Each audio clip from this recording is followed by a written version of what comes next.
Today's episode of The Read Pile is brought to you by Audible.com. Get a free audiobook download and a 30-day free trial at www.audibletrial.com/nerdupmedia.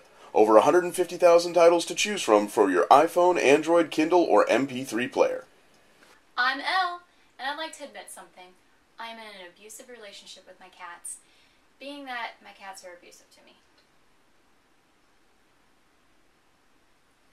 And I am the sus man, Rick Sussman. You are watching The Read Pile. It's the week of March 25th, and here's some comic book news you can use. Me personally. Yes. All right. Only you, because nobody else cares. Well, since you pointed to it, we might as well discuss it. Do it! This week, and given in an interview, I forget who he was interviewing with. It doesn't matter. It's actually a reputable news source, or I wouldn't be quoting him. Clickbait. Ryan Reynolds said that there is a brawl happening currently between the parties that are creating Los Deadpool movie, that's Spanish, for the Deadpool movie. Here's the thing. Okay. Some people in the group want it rated PG-13, others want it rated R. Of course, I'm going to say, as a person above the age limit, I want it to be rated R. No, that's not even the argument. It's Deadpool. It has to be rated R. Well, that's what I'm saying. I'm okay with it. I have more of an open mind. Now, if I was a kid, I'd say, oh, I don't know. But No. okay, Deadpool you know what? needs to You're be right. rated I R. don't really have much of an argument. I'm trying to see both sides here, There and is it's not working out. No, there is no other side. I'm like, no. I can see both sides. His I thought I'd try something new today, but his books all say parental advisory. You're right. He curses up a storm. It really storm. has to be. There is that 2-minute video footage, the CGI footage that spawned the movie to begin with, cursing throughout. Yeah. Okay, good. Yeah, I don't know. I tried something new this week. No. You stay angry. I should stay. You stay angry. I should stand my ground and say, you know what? We need the cursing. We need it to be full on. It's all or nothing. You know what? This is America. We can have cursing, we can have gore, but just no nipples. As long as there's no nipples, no. then it can be rated R or PG-13 and have cursing and have gore. Other news, small screen related. Yes. Your favorite team, 2-person team, one girl and one guy, and the guy's slightly taller and he's got his head in the clouds, and the girl is more grounded and rational and kind of mean about stuff. Huh. I just realized. You're like Scully and I'm Mulder. The X-Files are coming back to TV for 6 episodes. And it's gonna be Gillian Anderson and David Duchovny. I would like to just make a comment on the comparison that you just made. And I'd like to say that my insanity is way higher than anything that show could come up with. So, in your face. Isn't that more in your face? You're sad. I'm even happy where I'm at. So, I'm in peace. I'm in peace. I'm good. My cats accepted it, and they're like the cats that beat you. Yes. But so are you? I have to agree. Are you excited? Says. Are you excited about the X-Files coming back for a 6-episode mini? This is like 24 getting a return. You remember that like 2 years ago? Now what do they look like now? Like, is it going to be weird? I've watched Californication. David Duchovny, like, he still looks like David Duchovny. Gillian Anderson, I'm sure she's still gorgeous. Are they just like I think I need more details. Like, are they just going to slide back in? Are they overseeing some other people? I don't know. Here's the real question. Here's the real question.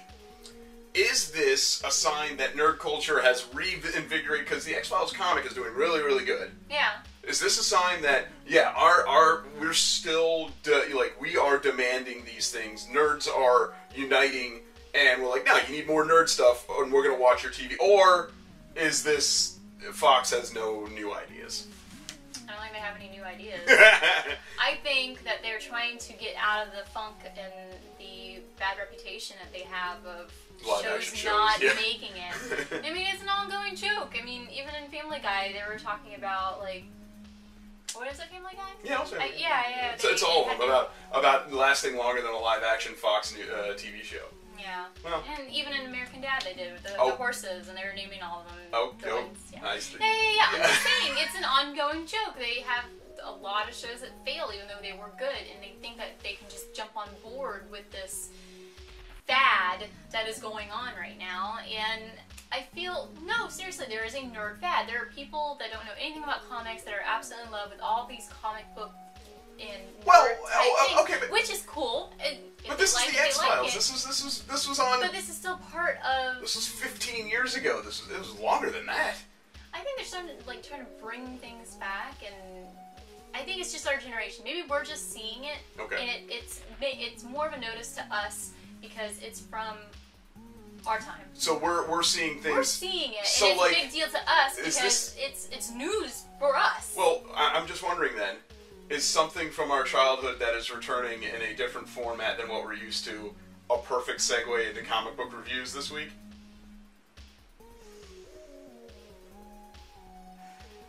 That's a yes. Let's go review some books. Time for comic book reviews. I'm going to start with Jim and the Holograms. Alright. I somewhat remember watching this as a kid. I'll be honest, I don't remember every detail. I'm not gonna pretend to be one of those people. I remember everything. I don't. Drugs are bad. I don't. I was a kid. You know, I remember kid on drugs. I remember being fascinated. I mean, come on, it was bright colors, it was music, and why not? Now, I came in to this whole thing knowing that it was not going to be the same. It wasn't going to be my memories that I do remember of it. I knew it was going to be something different. I was aware that it was going to be a modern version of Jim and the Holograms. I don't like it. I'm looking forward to the movie. I mean, I'm sure I'll be disappointed with that too, but I'll watch it when it comes to Netflix. I don't go to movies anymore. If you really want to hear me rant, we'll talk about that later.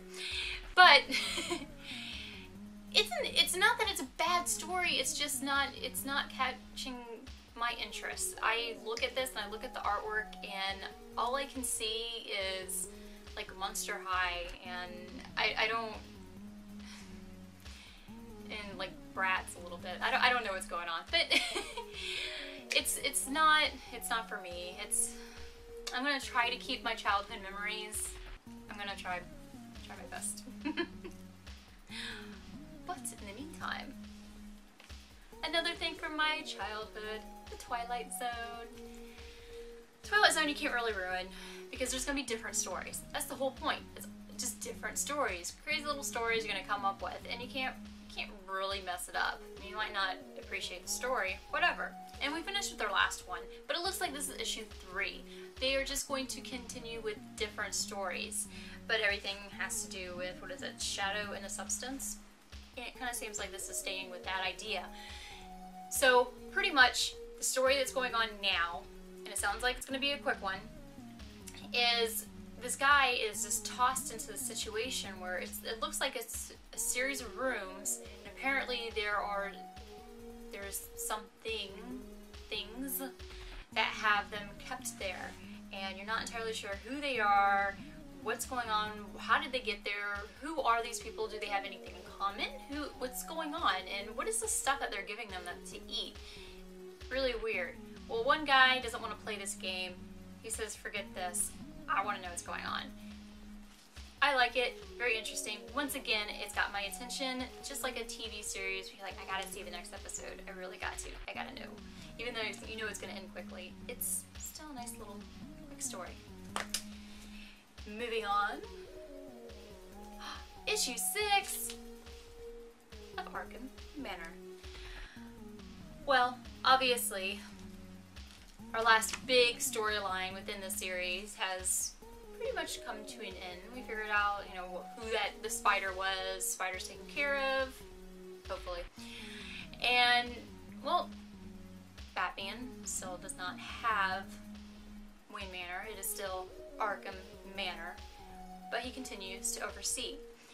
And it kind of looks like things are not back to, I mean, I guess the best you could say would be normal with quotations, because there is stuff going down.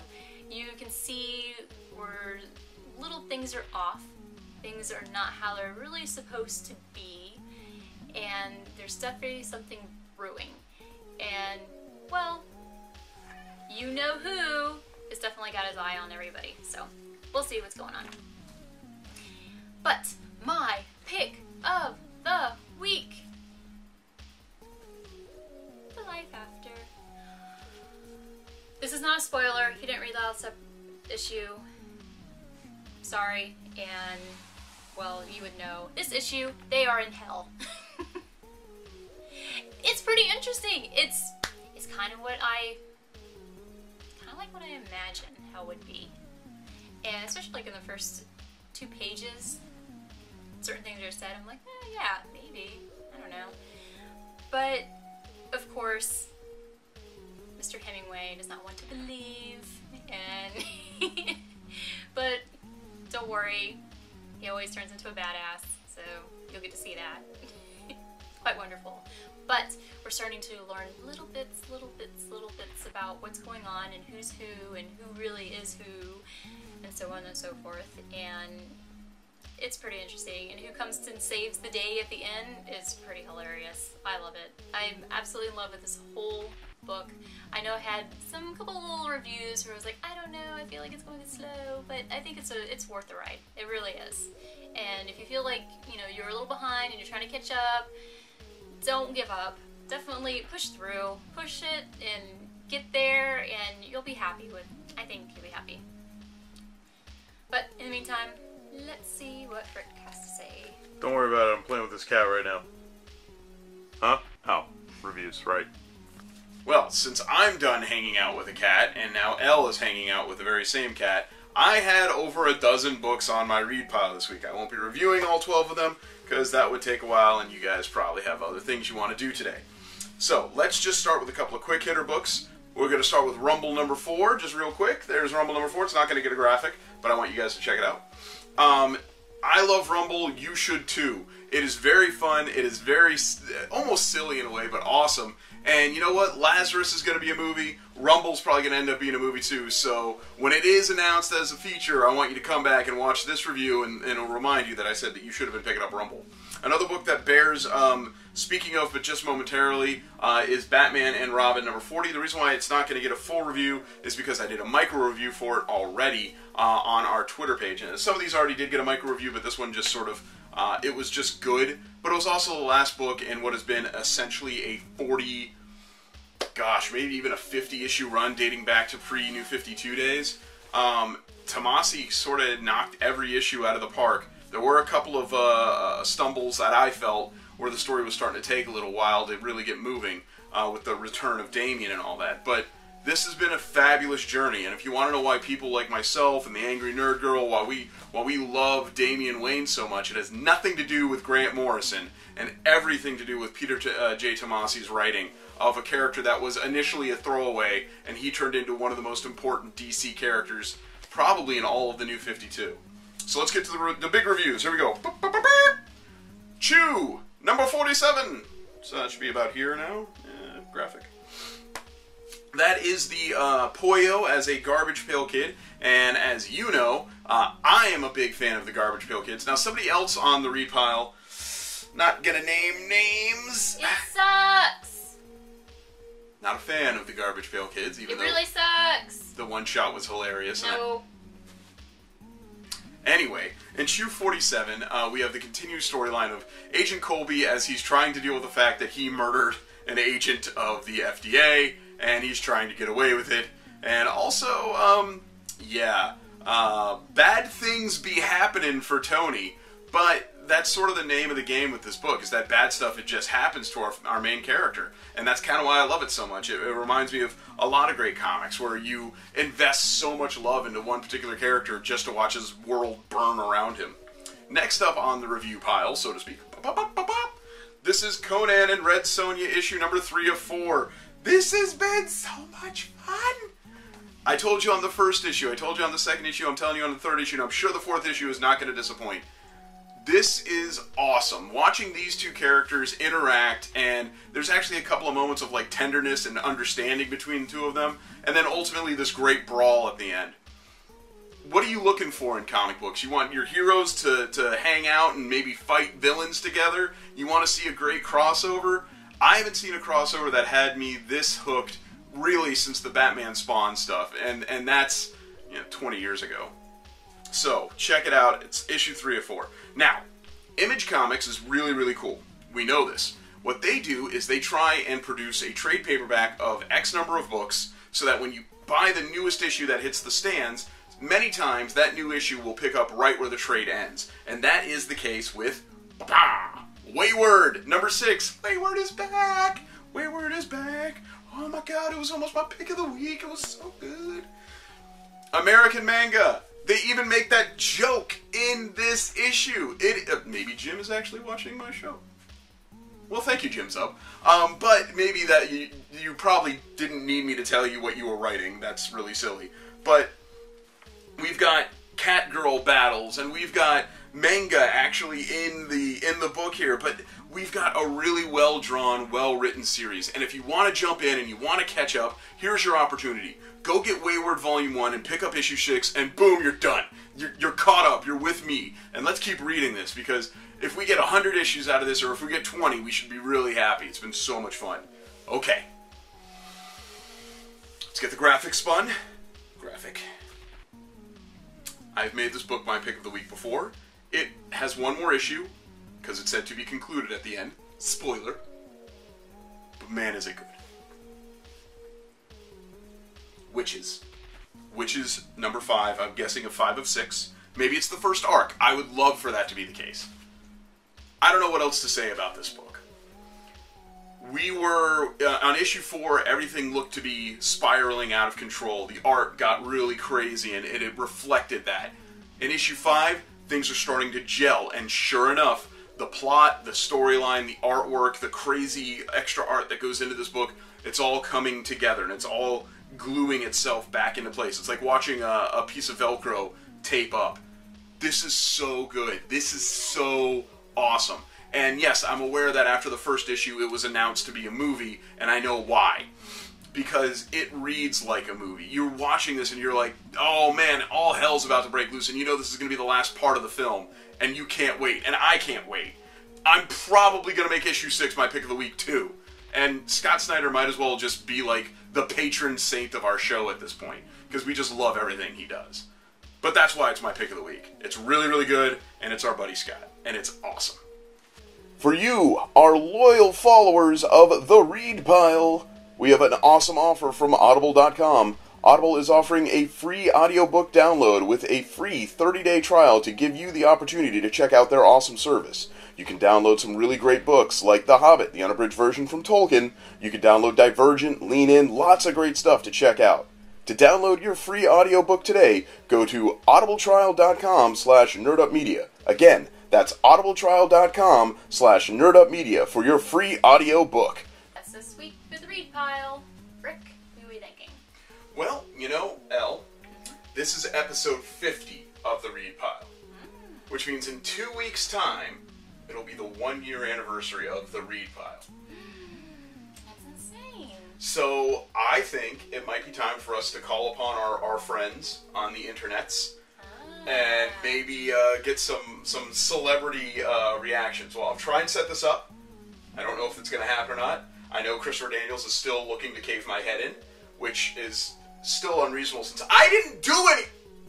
Anyway, maybe he'll get back to us on that.